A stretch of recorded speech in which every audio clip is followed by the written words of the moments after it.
Welcome to In 20XX.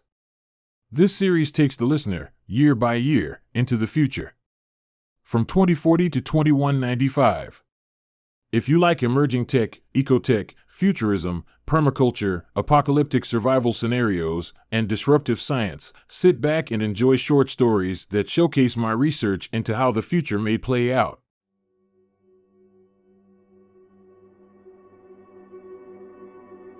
Gresham's law: when there are two forms of money representing the same monetary value, but one is considered better than the other, people will hoard the better form and it will disappear from circulation. In Tennessee, Bud drives up the holler. Steep slopes on either side push the buildings to the one winding road in the middle. Bud parks his pickup by a long, two-story building that once housed a post office, doctor's office, and jail. A gifts and grocery store now occupies the lower floor. A sign hanging off the upper floor reads, "The Old Timers Tavern." Moving clouds cast moody shadows.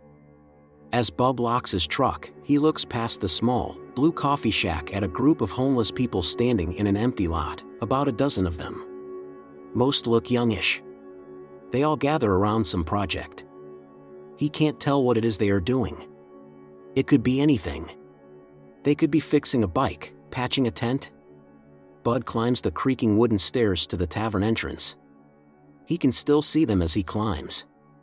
None of them look up at him. In an area where everyone waves to everyone, it feels weird. Inside, three older barflies hold down the counter and younger folks sit at tables. Dr. Mashup Country plays. Dr. Mashup is an AI that takes millions of songs, in this case, country songs, and makes mashups. Bud's heard this particular mashup before. It may have been in that movie that came out last year. Bud doesn't know. He didn't see the movie. The song tells everyone that this bar is friendly for all the newcomers who have moved here. His brother, John, at a booth next to a window, stares at his phone. When Bud sits across from him, John only briefly glances up. "Hold on. It's not like I haven't seen you for 2 years," Bud says. A 2/3 full pitcher sits on the table. It takes Bud a minute to get used to how ripped John has gotten. His receding, blonde hairline adds to all the sharp angles on his face. He smiles and 2 dimples appear on each cheek. John stands up. "Brother, I'm back from World War III." He gives Bud a burly hug. They sit, and John pours Bud a beer. "Man, it's great to be back. Things have changed around here." Bud says, "Yeah, we're getting hit with a wave." John says, "Gentrification nation." Bud brushes his mouth with the back of his hand and says, "It's the new photonic computer plant." Bud watches John's quick movements, shifting on the seat and tapping the table. John has aged. He's not boyish at all anymore. Could it be he's killed? It would probably be rude to ask. John says, "What about that new city off the highway?" Bud says, "That's not a city." John says, "I know. I'm joking. How many stories are those buildings?" Bud says, "Around 20. John says, "Any idea what they grow in them?" Bud shakes his head. "I don't know. I heard wheat once, but it could be anything, pineapples." He's used to having this conversation with most people he talks to. "I want one of those Photonic Connect wearables." John says, "What are those?" Bud says, "They won't come out for a couple more years. You wear one on your wrist or ankle and it's your everything device. Everything else is a peripheral, foldable, VR shades, TV, car." John looks toward the counter. "Wow. Who would ever have thought that a hot bartender would ever work here?" Bud looks. A woman with killer cheekbones and brown hair tied back in a bun places drinks on a tray, loose strands hanging over her face. She's got the multitasking down, serving drinks while talking with people. She seems friendly from the gut, not nicey-nicey but direct, genuine, and easygoing. Her arms are bare up to her shoulders and covered in tattoos that broadcast a nature girl vibe more than a thug life vibe. Some of her inkwork has iridescence which looks really nice shimmering under the different color lights. She happens to glance over and smiles at Bud. He doesn't look away when she starts talking to a customer. John has a brutal-looking pocket knife out that he's using to clean his fingernails. Well, now that I've been with some army babes, I don't know if I could switch back. Bud nods. Are they good? John's head kicks back when he laughs. Yeah. They clinch it. They clinch it good. Sometime later, the windows are dark. More people come in, the chairs fill, and some people stand. Bud buys the next pitcher. When he returns to his seat, John goes to the bathroom. The music is louder and there's a lot of laughter. Someone found a light switch and the back half of the bar goes dark, goes light, goes dark, on and on. John returns with red eyes. Dude, anyone could join the military. For training, they gave us this shit that made training a breeze. They fed us these poo pills that helped us put on muscle. Like, I saw these wusses joining that grandma could beat up. After a few weeks, I would think twice about messing with them. And they regiment your medication all the way through. But they don't call it medication. They just say, here's your pill. Bud says, wow. Two young women stand next to their table. The one pulling on her hair says, I'm sorry to bother you, but there are no places to sit. Can we share this? John almost stands up. Oh, go right ahead. One sits next to John and the other next to Bud. Thank you. They immediately dive deep into conversation with each other. It was like I just told you, you can tell her what you want, but she is never, never, never, never going to let it go. Bud lifts a nearly empty pitcher and pours the rest into John's glass. One last? John rocks back and forth. Oh sure. With the pitcher, Bud pushes past people to the bar and waits.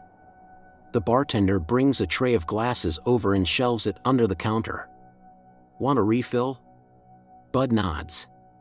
Please. She sets the pitcher under the tap and fills. Turning to him, she tilts her head and smiles with a questioning look. You know, I think I saw you on Browning Avenue the other day. Bud looks surprised. Oh yeah, I live near there. She pours the suds off the top and brings the pitcher back. Me too. What looks similar to a hockey puck lights up. He sets his phone on it to pay. Thanks. She says, sure thing. She waits. Bud says, what do you do when you're not bartending? She frowns then smiles. Oh, I've been known to pick up a guitar or bass. He says, really? She says, yeah, a flute if I'm feeling crazy. He lifts the pitcher off the counter. Nice. They share smiles, then he maneuvers through the crowd. People happily shout at each other over the music. Most are transplants, he can tell. He overhears science-y terms and technical terms. Not familiar with corporate banter, it sounds unreal to his ears. People he never would have seen in Tennessee a few years ago are now calling this place home. How does he feel about that? He's not sure. Seated again, the girls next to him and John remain absorbed in their conversation. They don't notice the rest of the scene at all. Bobby got me my fake ID. He's such a hacker. He tried to show me the software he uses.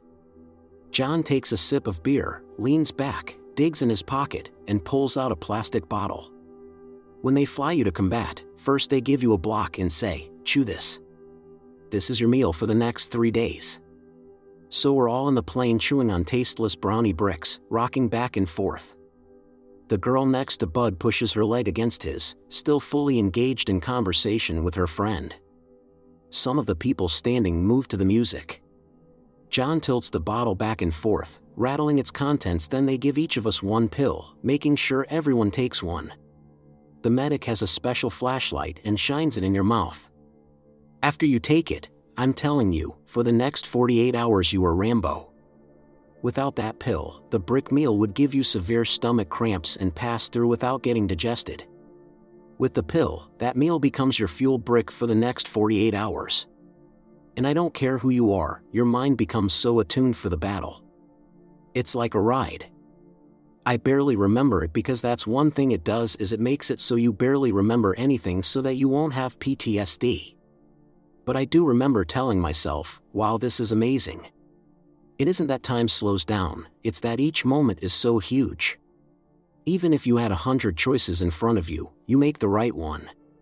You are laser focused. And I swear you can literally walk a tightrope. I don't care how good your aim is, after taking the pill, your aim is so much better. I can remember telling myself this feels amazing. But what feels amazing is being dropped down in the middle of the fight feeling that way. It isn't like any kind of speed. This is something different, I'm telling you. He leans back and grins.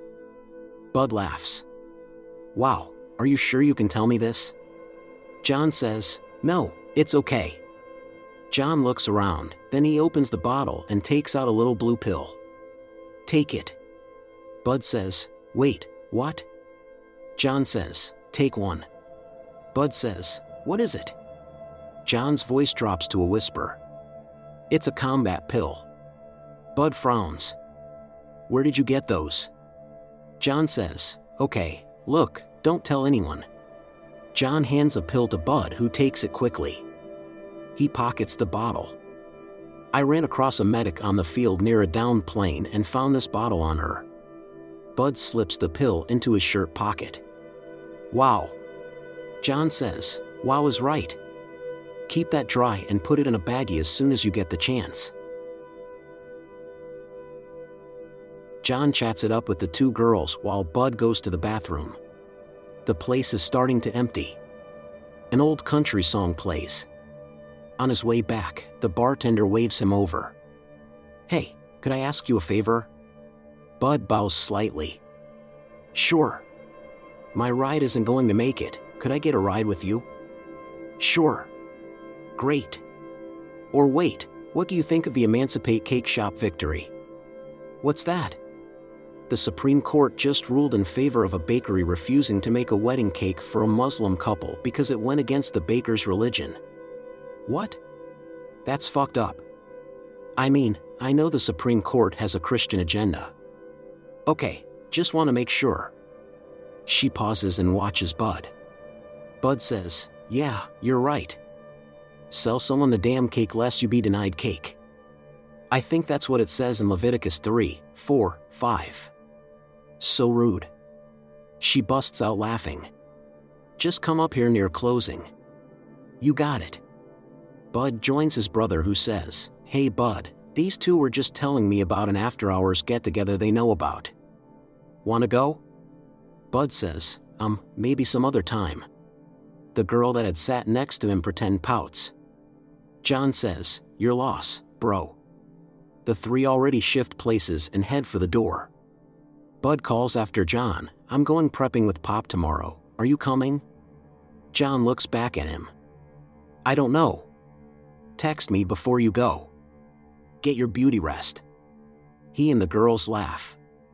Bud sits drinking water and playing on his phone as the place empties out. He doesn't notice when the music ends, and no new song starts. The bartender stands next to him. He must crane his neck to look up at her. You done? She gives him a mischievous smile.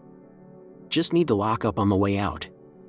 Now that her apron is off, her short t-shirt reveals her midriff. Tattoos cross between the top of her jeans and her shirt, butterflies, and mushrooms. The apron also hid how smoking hot her breasts are. Bud gets up. I'm Bud, by the way. And you're? Jeanette. In the darkness outside, they walk to his truck. No sign of the group of homeless. He gets in on the driver's side and she gets in on the passenger side. She twists around to look out the back window. Your truck bed is scratched and dirty. Bud says, oh, well. She laughs. No, it's a good thing. It means you use your truck as a truck. Are you going to ask me to help you move? Not yet. She faces forward. Bud looks at the dash. Okay, Goggle, take me to, he turns to her. What's your address? 43 Axeman. Take us to 43 Axeman. The truck lights turn on, the quiet hum of the engine starts, and the steering wheel recedes up against the dash. On the drive, winding roads speed them past trees like specters. They roll the windows down. The truck pulls up next to a rundown house behind a grassy ditch. Jeanette turns to Bud with a wondering expression. "You feeling tired?" Bud raises his eyebrows. "Not particularly. You can come in for a bit, if you like." She gives him a soft smile. "Sure," he says, playing it casual. The next morning, Jeanette gives Bud a pill that completely erases his hangover in minutes. She says, "These will sober you up if you're drunk." "Seriously, my little brother takes one just before he goes back home after a party." "Wow," Bud says. "Isn't he sad that he has to go to bed sober? My mom would ground him for a year if he came home drunk." They touch phones to exchange numbers, and Bud lets his truck drive him to his dad's house. He sleeps a little on the way. Before he gets out of the truck, his dad walks out to meet him, wearing an old baseball hat and suspenders. Whenever his dad stands, his hands are always out at his sides like he's going to draw pistols. He and his dad, Henry, hike up into the mountains, both carrying heavy backpacks. Henry does most of the talking. When people say they prepare for the worst, they almost always prepare for the best of the worst. What they should do is prepare for the worst of the worst. "That's right, Dad. What are we packing this time?" Henry's gaze scans the slope. "Lots of hydrogen. The new lightweight containers make it worth the haul. I'm bringing hydrogen instead of water because the byproduct of a hydrogen power cell is pure water. 1 part hydrogen makes 9 parts pure water. That way, I've got power and water."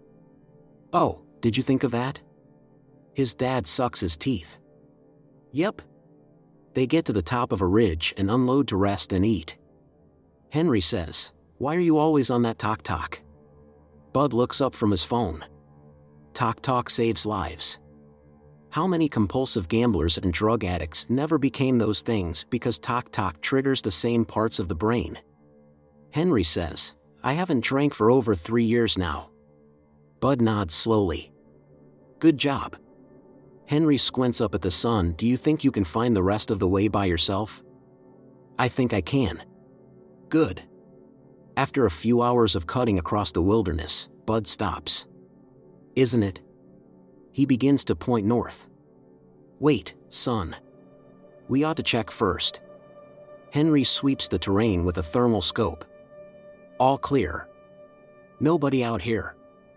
Bud leads his dad to the old tree. They pull up a board covered with dirt and weeds to uncover the entrance to Henry's bunker. Henry enters first. "Watch your head. You've filled the place. I always bring something up.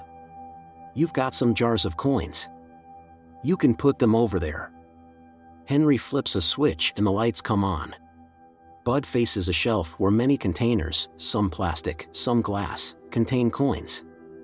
He pulls more jars of coins from his pack and sets them on the shelf. "Are any of these coins worth anything?" "Not now. But someday they're going to stop making physical money, and when they do, all coins become a limited trade good. All hard money is going to be the new gold."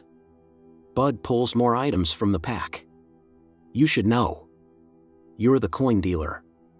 Are all these coins your customers?" "For the most part. Someone inherits a jar of coins and brings them to me to see if any of them are worth anything. Most customers just want to get the coins off their hands." Bud says, "Yeah. This is where you have all your old DVDs. I thought you got rid of them." Henry shrugs. "If the world is coming to an end, I figure it's a good time to relive a few good memories. Dirty Dancing. You're a romantic dad.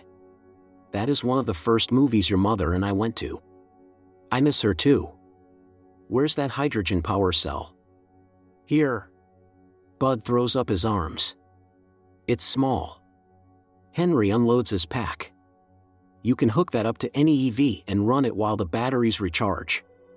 That is pretty sharp. But what if you just want water and not power?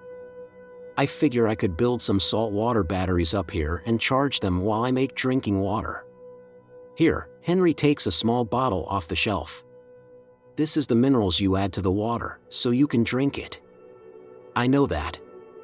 Well, here it is if you ever have to come up here alone. Bud says, got it. After covering the opening and replanting weeds on top, they both travel pretty light: knives, cord, tinderboxes, compass. For the next 24 hours, they practice survival, hunting, resource gathering, and making shelters with the bare minimum. The next day on the hike out of the mountains with practically empty packs, Henry says, I'm telling you, these people had a plan all along. Back in the 80s they took their kids out of public school and started homeschooling them. Did anyone notice? No. And they started having more babies. While everyone else stopped having babies, that was when fundamentalists started having 3 to 5 babies for each family. And right now, we're talking about the second generation of homeschooling. They teach their kids that the earth is flat. Bud avoids a boulder. I don't think they do that. Henry snorts. Some of them do. At least some of them. And the Mexican Americans and Catholics, they're right in line with what the fundamentalists are doing. In 20 years, they took a declining group and now are the dominant group that are going to take over America all over again. Bud says, are they still wanting to buy the property? I guess so. Honestly, I don't answer the door anymore. How's that job of yours going? Yeah, good. I'm used to the heights now. Everything snaps together. The crane arms bring us the next piece, hold it in place, and I inject the solvent. Henry says, you ever see one when they have the plants inside? Not yet. Your coworkers are still from out of state? Mostly. A lot of them travel all over in RVs. They sort of have their own culture. Henry says, I always wanted work to come back here. Be careful what you wish for. It came back, now it's just driving the prices up. I'm glad you have work though. Bud drops his dad off. Henry waves to him. Isn't John back? Why didn't he come out with you? Bud says, I'll call him and tell him to visit. See you in a month. Bye now. The sun is set when he gets back to the apartment complex. Climbing the stairs, he can see a notice on his door. A rent increase will go into effect next month. Rent will still be expected at the first of the month. Bud's heart pounds as he enters his apartment, slamming the door behind him. I can't pay this. I have truck payments. How am I supposed to cover this? He can't sleep. With the keyboard, mouse, and monitor that pairs with his phone, he goes online. Job offers in his area are sparse. The construction company he already works for is hiring but doesn't pay enough unless he becomes a car camping employee. The idea depresses him, not the car camping part so much as staying in his hometown when he can't afford to rent an apartment anymore. His dad will probably offer him his old room, but Bud would rather go fight in the war before he did that. An ad catches his eye. Get paid mapping for Goggle. Explore the city. Meet people. The photo shows a woman wearing a blue polo shirt, khakis, and an instrument on her back. The instrument must be LiDAR and cameras, a pedestrian version of Goggle mapping cars. He clicks on it. It's a job carrying mapping equipment into buildings. The pay is double what he makes on construction. He stands and paces, smiling. That sounds like fun. He should try living in a city at least once in his life. Before the month is up, he is driving to Detroit, packing light. Each night he stays at sketchy vacays. One above a dingy restaurant is in a room so small he has to climb on top of the single bed just to enter. The room is only big enough for the bed. Sounds of families easily penetrate the walls. The next day, his truck isn't where he parked it. He circles a few blocks, stopping people. Did you see a black truck? They forlornly shake their heads, obviously wanting him to leave them alone. His voice is too loud. As much as he wants to kick something or punch something, he calls 911 instead. The police come 2 hours later. A male and female cop, both Maltese. Bud gives them his truck tracking number. Not 10 minutes later, the police get a radio call. They did not find his truck, but they found its tracking devices, tags, and other identifiers, all in a dumpster half a mile away. The male officer says, "Pros." The female cop asks, "Are you covered for theft?" Bud only has liability insurance. The female cop, maybe 5 years older than him, says that tomorrow is her day off and she can drive him to Detroit if he wants. She gives him her address. He hikes it and he waits on her porch until she parks out front. Her apartment is small, but her bed is much more comfortable than the one he slept on the night before, and it turns out she's a great cook. She shows him a video of a swim meet she was in at the academy while they eat. The next day she drives an EV conversion, a Buick from the 80s, and it has no self-drive, so she has to drive it herself the whole time, but she doesn't seem to mind. Have you ever considered going into acting or something like that? He watches buildings go by. No, not really. His first day on the job could not go better. The morning starts in a large space, upper story, downtown. Around 30 people sit around like they all belong in a club before receiving the mapping packs and routes. Bud is excited. The packs, plastic boxes with sensors sticking out, are light and do everything themselves. All he needs to do is follow his route, which he has on a tablet they gave him. He walks through a lot of offices and high-rises. But he also walks through the downtown library, the biggest church he has ever been in, and a microbrewery. The public knows who he is on site, the goggle mapper. In an elevator, a man asks him if he likes ballet. Outside, a couple in all manner of get-up hand him flyers to a rave. Gives some to the other mappers.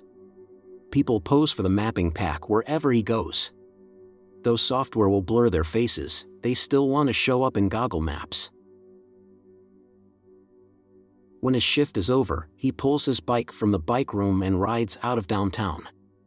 He rides through some nice neighborhoods, brick buildings side by side, through dilapidated neighborhoods, and into the trees, into what locals call Sherwood Forest. Here, roads still exist to some extent, though he'd never try to drive on them. Most of the houses and buildings crumbled decades ago and are at least 2/3 reduced to rubble. This was city before, but forest has come back with a vengeance. Crossing between city and forest, he stays alert, scanning. Here, gangs make drug deals, prostitutes take johns, and homeless put up shelters that look like garbage heaps. These parts spook him some. Graffiti on trees and witchy stick art make him wonder.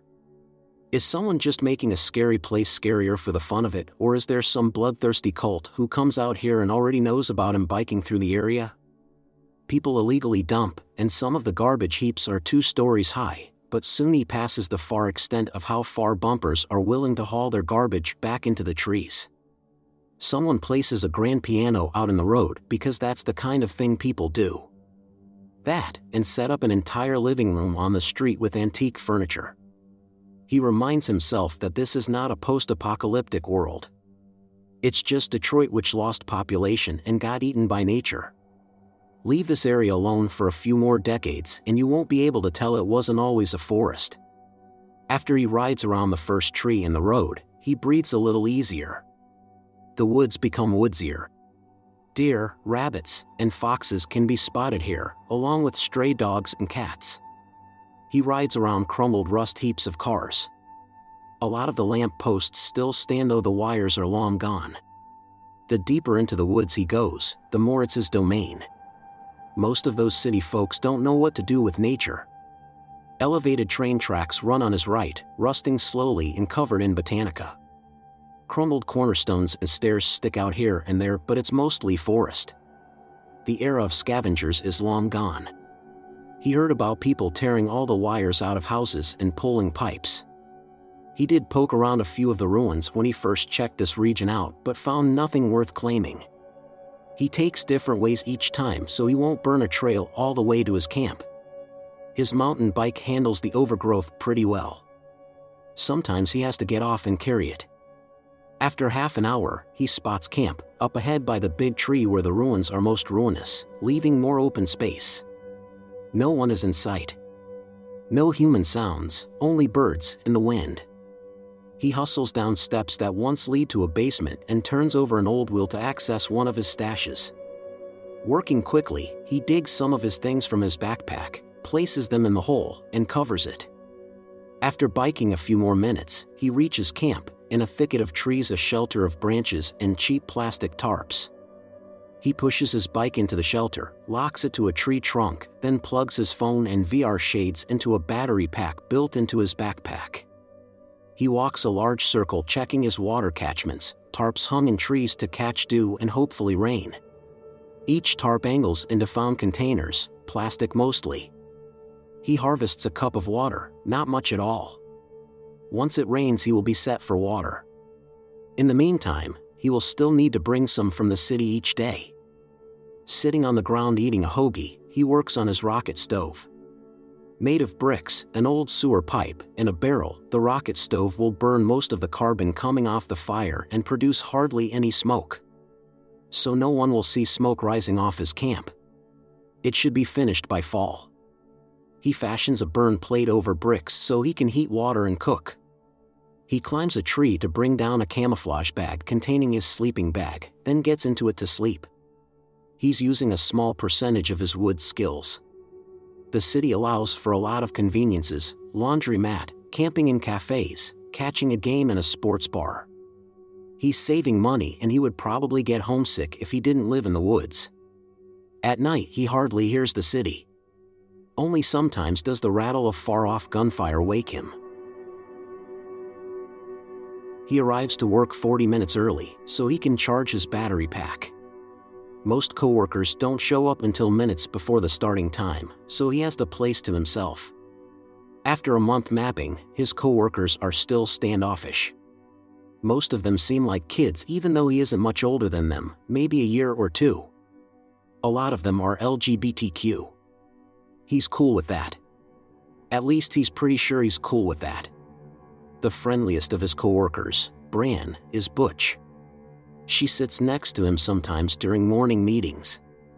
One coworker girl, Valerie, with wavy, long black hair, always looks pissed off at him.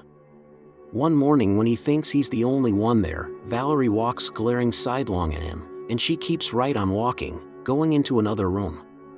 Bud looks back at his phone and sips coffee. She asks, 4 feet away from him, "What time did you get here?" Startled, he looks up. "Oh, 7. She says, "Okay," then turns and walks away. What was that about? Later that day, he returns to a building he walked through 2 weeks ago. Apparently, he will be given repeat routes regularly. Floor after floor he walks through office spaces feeling bad for the suits that have to work in cubicles. The first time he walked through this office, he hardly saw any faces. Everyone was trained on their monitors. But this time when he steps off the elevator onto the 5th floor, one of the 2 women behind the reception counter pulls her headset off and hustles down the hall. Down the first aisle, some faces look up at him. One guy nods at him. A woman wearing an edgy suit jacket and skirt is standing in front of him. He slows to a halt. She tells him, "Come into my office, please." He follows her. "Yes, ma'am." In her office, she sits on the edge of her desk. "Go ahead and close the door." He does so, then turns to face her. She can't be older than 30 and she has that stern, conservative look, chiseled, all business all the time. She looks him over. "So you're our new mapper?" He says, "Yes. I guess so." She says, "What happened to Sergio? Do you know him?" He says, "No. I haven't met anyone by that name." She says, "Well, that happens. You know that Sergio made quite a bit of extra money on the side, nothing illegal, inter-office deliveries. I'm not sure how I felt about that. What do you think?" He says, "Did he fall behind on his route?" She says, "No, I believe he had no problem finishing on time. As of last month, he was a 5-star employee at Goggle. But probably a lot of people here voted him up." He says, "I don't think a side hustle in itself is any problem. But, ma'am, if you have a problem with it, I promise, I won't do anything like that on your floor." A surprisingly charming smile breaks out on her lips.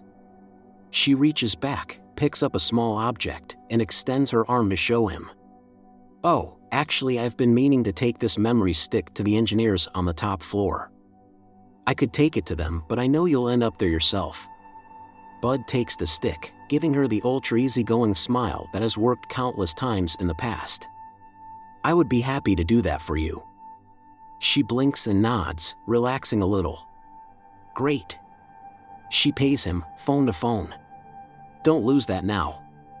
He pats his breast pocket where it is. "I won't." She opens her eyes wide for a moment as something occurs to her. "Hey, do you like bonbons?" He says, "I don't know. I've never tried one." Taking a flat box off her desk, she holds it out to him with that long reach. "These come from a candy shop on Woodward." He pulls one out and examines it. She says, "You can eat it here. It will get messy if you take it with you." She takes one herself and bites into it, keeping her eyes on him.